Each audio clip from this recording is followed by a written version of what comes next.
For centuries, Earth had been nothing more than a forgotten world, a relic of a past the galaxy no longer cared to remember. Once, humanity had stretched its hands across the stars, building colonies, forging alliances, and even standing as equals among the great empires of the void. Then, without warning, it all ended. No one knew exactly what had happened. Some whispered of a great war, a conflict so devastating that it wiped out Earth's fleets and severed its colonies in a single decisive stroke. Others believed it was sabotage, that powerful alien factions had orchestrated humanity's downfall to eliminate a rising threat before it could reach its full potential. There were even those who claimed Earth itself had turned inward, collapsing under its own ambitions, its people retreating into isolation while the rest of the galaxy moved on. Whatever the truth, the result was the same. Earth was abandoned, silent, and presumed dead. The colonies, left without leadership, either fell to invading forces or adapted, surviving under the rule of alien overlords. What was once a species known for its defiance had been reduced to scattered remnants, forgotten workers, and broken survivors. But Earth was not dead. Beneath the ruined megacities and the poisoned wastelands, something stirred. The surface had become little more than a graveyard, but deep underground, far from the eyes of the galaxy, the last remnants of true humanity still existed. In secret bunkers and hidden stations, a few stubborn souls had refused to let history write them off. They were the descendants of old warlords, forgotten scholars, and engineers who had held on to the last fragments of Earth's past. They kept the stories alive, the legends of old battles, the blueprints of lost warships, and the names of those who had once commanded the stars. For centuries, they had waited. And then, one day, a signal changed everything. It was faint, buried beneath centuries of interference, but it was unmistakably human. A distress call, repeating endlessly from a long-forgotten outpost. Coordinates flashed across the ancient screens, displaying the location of a colony that should have been lost to time. Admiral Elias Kane, leader of Earth's last true military force, stared at the transmission. He had spent his entire life preparing for this moment. The galaxy thought Earth was nothing more than a grave. It was time to prove them wrong. The signal pulsed like a heartbeat through the ancient communication arrays buried deep beneath Earth's surface. It was weak, barely managing to pierce through the interference of centuries. But its message was unmistakable. Someone, somewhere, had survived. Admiral Elias Kane stood in the dim glow of the control room, his eyes locked on the flickering data stream. The signal's origin was clear. Outpost Epsilon, an old Terran installation located on the far edge of known space. It had been one of the last human colonies established before Earth fell silent. No one had heard from it in over 300 years. Kane turned to his officers, a hardened group of men and women who had spent their entire lives preparing for the moment when humanity would rise again. "We're going," he said simply. No one questioned him. The underground hangars roared to life. Humanity's last fleet, a collection of warships built in secret from salvaged technology, was prepared for its first true mission. They weren't the massive dreadnoughts of old, but they were fast, adaptable, and most importantly, unexpected. No one in the galaxy would see them coming. As the fleet rose through hidden launch bays and pierced the sky for the first time in centuries, the people of Earth watched in silence. Most had never seen a working starship, let alone an entire armada. But as the engines burned and the ships vanished into the void, a spark ignited in their hearts. Earth was no longer waiting to be remembered. It was taking its place once more. The journey to Outpost Epsilon was perilous. The star maps were ancient, riddled with gaps and errors. Hyperlanes had shifted, old way stations were gone, and the known galaxy had changed. Kane's fleet had to navigate through uncharted voids, dodging patrols from alien empires that would not hesitate to finish what they started centuries ago. But Kane was not just a commander. He was a survivor. He knew that humanity's strength had never been in brute force alone, but in its ability to adapt, to strike from the shadows, and to turn the enemy's strength into their weakness. When an alien patrol from the Salvoth Dominion detected the fleet, Cain did not run. Instead, he used the oldest trick in the book. He let them think they had the upper hand. The Salvoth ships, sleek and confident, closed in on what they believed to be helpless scavengers. They never saw the ambush coming. Within minutes, the Salvoth vessels were reduced to burning wreckage. The Terran fleet slipped away into the darkness, leaving no trace of the lingering fear in the minds of any survivors. The discovery. When they finally reached Outpost Epsilon, they expected ruins. What they found was far more than that. The colony was intact. The people had survived, though not as Cain had expected. They were not refugees or scattered remnants. They were warriors. For centuries, they had fought in the shadows, repelling slavers, resisting alien overlords, and keeping the Terran name alive. And they had something more. Buried beneath the colony was a hidden vault, one of Earth's greatest secrets. Inside were warships that had never launched, weapons that had never been fired, and technologies the rest of the galaxy had long since dismissed as lost. Humanity's past had not been erased. It had been waiting. As Cain stood before the towering hull of an ancient battleship, his hands traced the faded emblem of Earth's old empire. The time for hiding was over. The gathering storm had begun. The chamber was silent as Admiral Elias Cain stepped forward, his hand pressed against the cold metal of the warship's hull. The faded insignia of the old Terran Empire was still visible, a relic of the past that had been buried for centuries. But this was not just history, it was the future. The Outpost Epsilon survivors stood in formation, their faces hardened by generations of struggle. They had fought in the shadows for centuries, never knowing if Earth would rise again. Now, they stood before a fleet unlike anything the galaxy had seen in 1,000 years. "We take Novaterra first," Cain said, his voice carrying across the hall. "They think we're dead. They think they've won. Let's remind them who we are." A roar of approval filled the chamber. The mission begins. Novaterra had once been one of Earth's greatest colonies, a beacon of progress and innovation. Now it was nothing more than a factory world under the control of the Salvoth Dominion, its people reduced to laborers and its resources drained to fuel an empire that had long since stopped fearing humanity. Cain's plan was simple: hit them fast, hit them hard, and leave no room for the enemy to react. The Salvoth, like most galactic empires, had grown complacent. They relied on numbers, technology, and the belief that no species would dare challenge their rule. They had never fought an enemy like humanity. The fleet jumped into the system under the cover of a drifting asteroid field, using ancient Terran stealth tactics to slip past the automated defenses. Novaterra's orbital stations detected them too late. Before the Salvoth could even raise an alarm, Cain's fleet was already striking.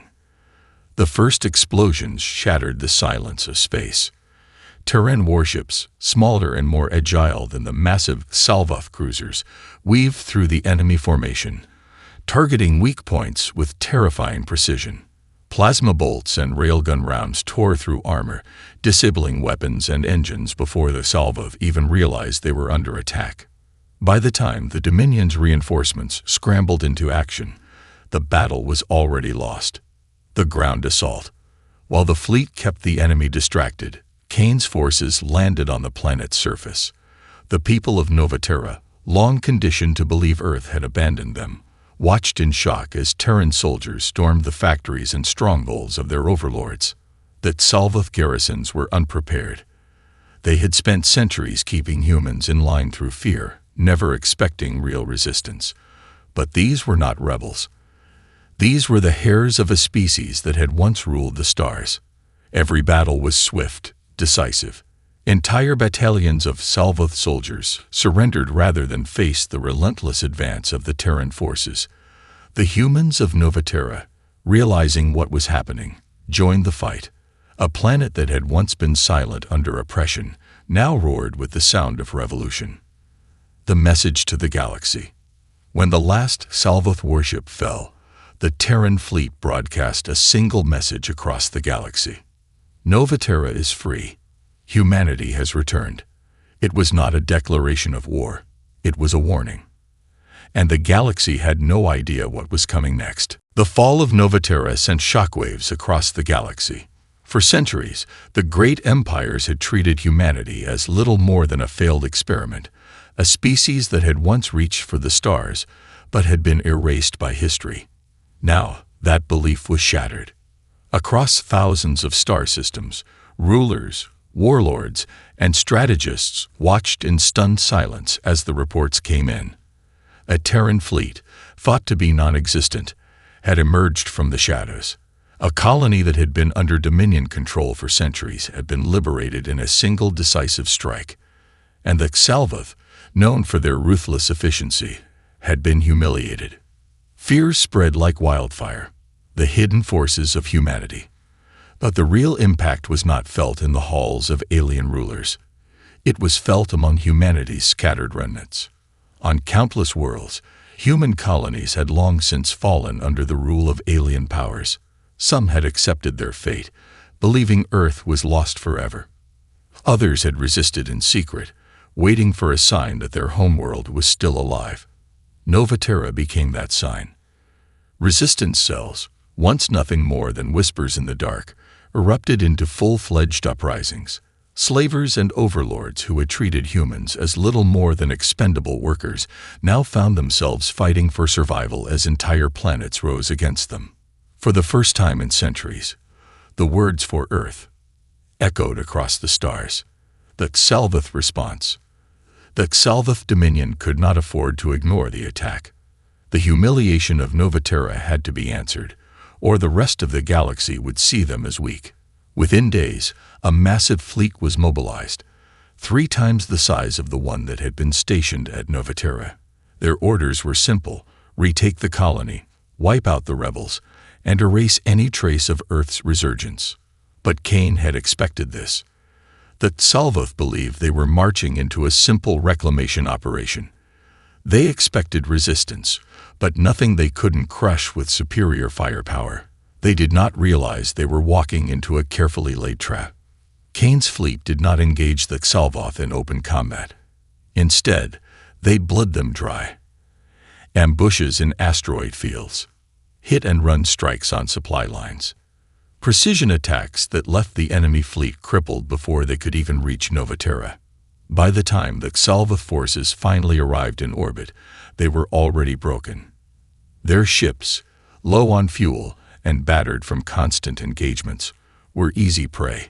The Terran fleet descended like vultures, cutting through the remnants of the Dominion's forces with terrifying precision. When the battle was over, Cain broadcast another message. We are not here to take. We are here to reclaim. The galaxy takes notice. Other empires watched with growing unease. If humanity could dismantle a Xalvoth invasion fleet with only a handful of ships, what else were they capable of? All across the galaxy, a realization set in. Earth was no longer just a forgotten world. It was a storm on the horizon, and it was only getting stronger. The shock of Nova Terra's liberation and the crushing defeat of the Xalvoth invasion fleet sent ripples through the galactic order. Empires that had once dismissed humanity as extinct were now forced to reconsider their stance. Some feared the return of Earth's might, while others saw an opportunity.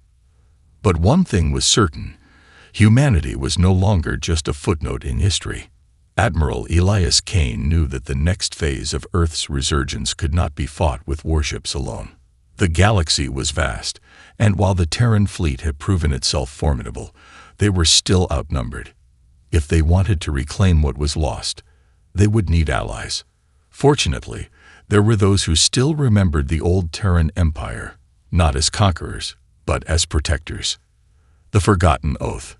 Deep in the galactic archives, hidden within the bureaucratic layers of the core worlds, there were records of an ancient pact, one made in the final days before Earth fell silent. It was called the Aegis Compact, a military alliance between humanity and several other rising species, forged to stand against the expansion of oppressive empires. Most believed the pact had died along with Earth, but Kane had other ideas. Using old contacts and intelligence networks that had survived in exile, the Terran fleet reached out to the descendants of the Compact's original members. Some had thrived in the New Order, while others had been subjugated just as humanity had. For them, the fall of Nova Terra was not just an act of defiance. It was proof that the balance of power could be broken. The first to respond was the Va'ari Confederation, an old ally that had once fought alongside Terran forces in wars long forgotten.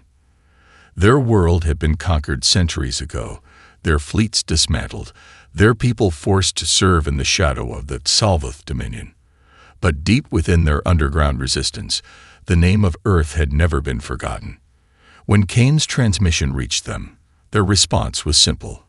"We have waited for this day. The Confederation stands with you."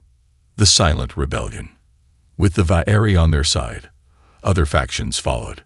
The Orcs Compact, a species of master engineers, pledged their expertise to restore and enhance the long-lost technology of the Terran war machine. The Drethari clans, once renowned mercenaries, offered their warriors to fight alongside humanity's forces. Even among the core worlds, where the great galactic empires still ruled, there were murmurs of change. Political leaders who had once dismissed humanity as a distant memory now scrambled to reassess their strategies. The Salvoth Dominion, humiliated and desperate to reassert its power, tightened its grip on its territories. But in doing so, it only fueled the fires of rebellion. Planets once loyal to the Dominion began to question their allegiance. The chain reaction Kane had set in motion was no longer just about Earth's return. It was about reshaping the future of the galaxy itself. The next move. As new allies pledged their support, the Terran fleet prepared for its next major strike. With the Va'ari resistance rising, the Salvoth were forced to divert their forces, stretching their defenses thin. And Kane knew exactly where to strike next. A world that had once been the jewel of humanity's empire. A world that had been taken, occupied, and repurposed as a stronghold for those who had sought to erase Earth's legacy. It was time to reclaim Sol Prime, and with it, humanity's rightful place among the stars. The time had come. Sol Prime had once been the beating heart of humanity's interstellar empire, a world of towering cities, thriving industries, and unmatched military power. When Earth fell silent, it was the first to be seized, its defenses shattered, its people enslaved or driven into exile. For centuries, it had stood as a symbol of humanity's defeat. Now, it would become the stage for their return. The infiltration. Admiral Elias Kane knew that a direct assault would be suicide. That Salvoth had turned Sol Prime into one of their most fortified worlds, its orbit lined with defense platforms and warships, its surface covered in military installations. A full-scale invasion would take years. Kane didn't have years. Instead, he relied on something humanity had always excelled at: deception. Using outdated transponder codes recovered from ancient Terran databanks, Kane's fleet disguised itself as a Salvoth supply convoy, slipping past the first layer of defenses. Meanwhile, infiltrators, Terran operatives, and Va'ari commandos had already landed on the surface, moving in the shadows to disable key systems. The plan was simple: turn the enemy's own weapons against them. At precisely 200 Galactic Standard Time, the infiltrators struck. They hacked into Sol Prime's orbital control grid, forcing defense platforms to fire on their own fleet. Automated turrets turned against Salvoth soldiers. Docked warships found their hangars sealed, their systems locked out. By the time the first alarms rang, Kane's fleet was already inside the system, engines burning hot as they moved in for the kill. The space battle. The Salvoth, caught between confusion and panic, scrambled to respond. But Kane had already studied their weaknesses. He didn't fight like the galaxy expected. He didn't rely on brute force or sheer numbers. Instead, his fleet struck with terrifying precision, ambushing patrols, severing communication lines, and isolating enemy ships before tearing them apart. Salvoth dreadnoughts, designed for slow, methodical warfare, struggled to keep up as Terran ships weaved through their formations. Strike teams disabled key command centers, rendering entire squadrons useless before they even fired a shot. And then, in a moment of poetic justice, Kane used Sol Prime's own planetary defense cannons, built centuries ago by humans, repurposed by the Xalvoth, to turn the tide. With the orbital fleet crumbling, the ground battle began. The uprising. For the enslaved humans of Sol Prime, the sight of Terran warships overhead was something they had only dreamed of. At first, many believed it was a trick, a cruel illusion. Then the first explosions tore through Xalvoth command centers. The first supply depots fell. The first dropships landed. And the first words of defiance echoed across the planet. For Earth, the rebellion ignited instantly. Civilians, workers, former soldiers, anyone who had lived under the Dominion's rule, took up arms. They stormed the armories, sabotaged Xalvoth facilities, and turned the streets into battlegrounds. The Xalvoth, caught between an orbital assault and a planetary uprising, began to break. Their empire had never prepared for something like this, an enemy that came from within and without. Victory and the message to the galaxy. As the last Xalvoth warlord fell, the flag of Earth was raised over Sol Prime for the first time in centuries. Kane, standing amidst the ruins of the enemy's fortress, sent out a single broadcast. This world was ours. You stole it. Now we take it back. The message was clear. Earth's empire was no longer just a memory. It was a reality. And the war for humanity's future had only just begun. The fall of Sol Prime sent shockwaves across the galaxy. What had once been an unshakable fortress of the Xalvoth Dominion now flew the banner of humanity. The impossible had happened, not just the liberation of a lost world, but the return of a species long thought defeated. But Kane knew victory on Sol Prime was only the beginning. The Xalvoth would not let this humiliation stand. The Dominion had suffered defeats before, but never like this. Never had an enemy stolen one of their core strongholds. Their response would be swift, overwhelming, and merciless. Humanity had declared its return. Now it had to survive. The gathering storm. The Dominion wasted no time. Within days, their full military machine was mobilizing, assembling a force greater than anything humanity had faced before. Kane's intelligence network intercepted transmissions detailing the deployment of the Xalvoth Annihilation Fleet, a war armada consisting of thousands of ships, led by High Warlord Krezak, the Dominion's most ruthless strategist. Unlike the fleet sent to retake Novaterra, this was not a reactionary force. It was a force of extermination. They weren't coming to reconquer Sol Prime. They were coming to erase it. Kane knew he could not hold the planet alone. Even with the growing Terran fleet, they were still outnumbered. They needed more allies.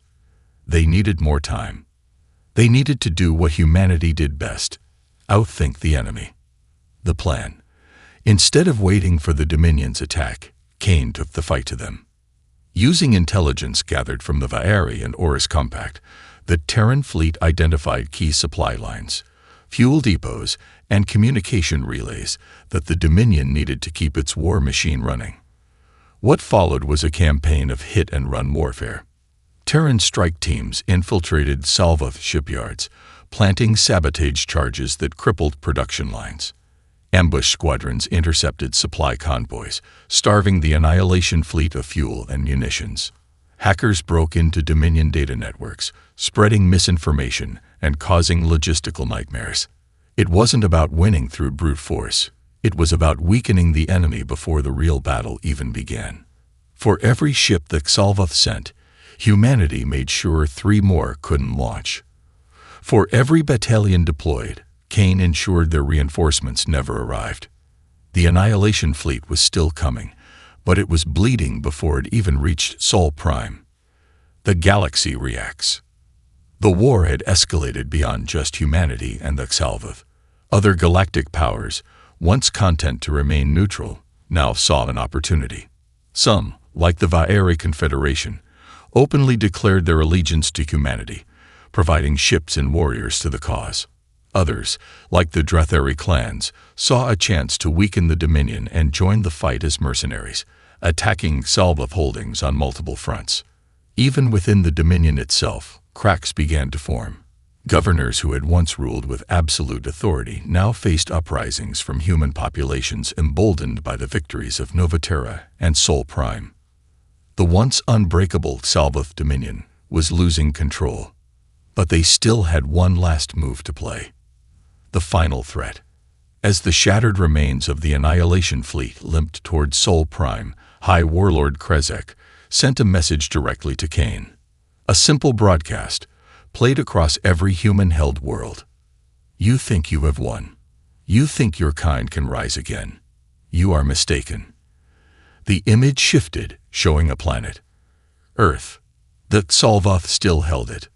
Come and claim your home, Terran, if you dare. The war for humanity's survival had just become a war for Earth itself. The message from High Warlord Krezek echoed across every human-held world.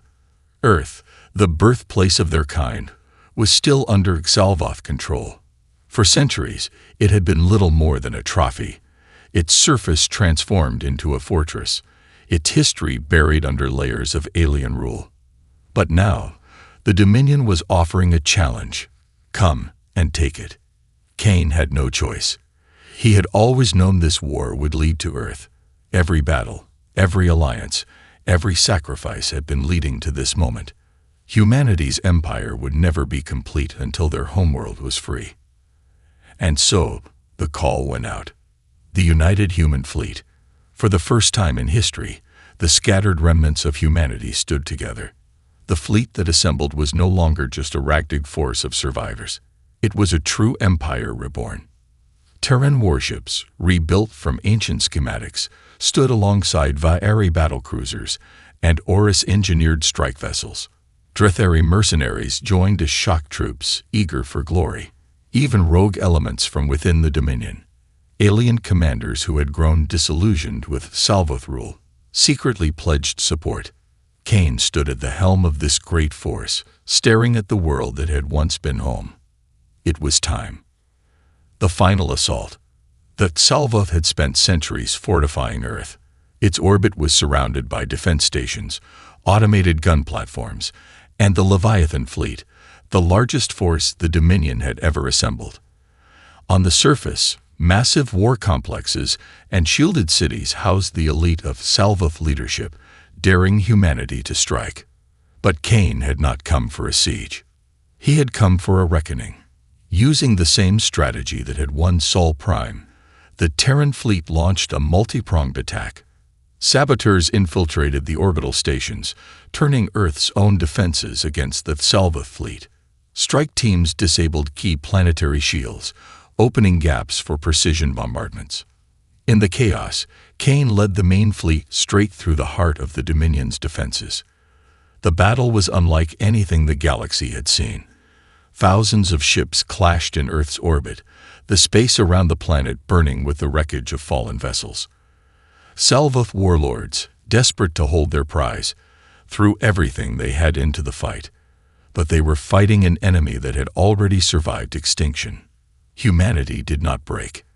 And one by one, the Dominion's forces did. The fall of the Salvoth.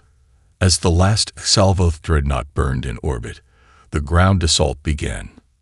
Terran forces stormed the surface, reclaiming the ruins of old cities, liberating human populations that had been subjugated for generations. The streets of ancient capitals, once filled with Salvoth overlords, became battlegrounds where humanity took its revenge.